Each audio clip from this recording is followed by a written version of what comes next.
À 18 ans, on fait juste te dire, bon, ben, gars, tu vois, là, on peut plus te garder. Voici les sacs de poubelle, voici la sortie. Puis, il n'y a pas vraiment de... Il n'y a pas de ressources là, qu'ils nous donnent, là.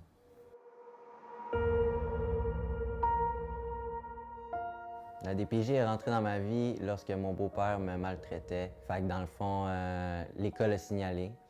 Puis c'est comme ça que, à 7 ans, pas capable de dire quoi que ce soit, c'est juste le système qui est venu me prendre. J'ai été placé de 7 ans à 18 ans.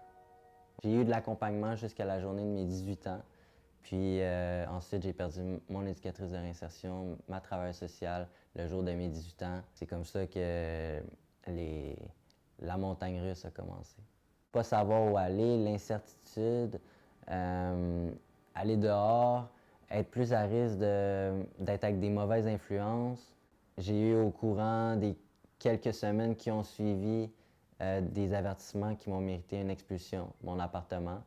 Ensuite, j'avais aucun recours où aller. J'achetais ma consommation à un pocheur. Puis, ce pocheur-là, il y avait une chambre pour moi.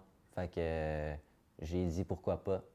J'avais jamais connu ça, triper, toutes les drogues, l'argent sale, les femmes, puis tout. J'ai découvert ce monde-là. Dehors, c'est la jungle. C'est la jungle, carrément. Les ressources, faut les demander.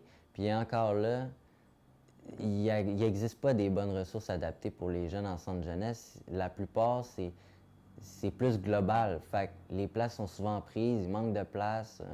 C'est vraiment difficile.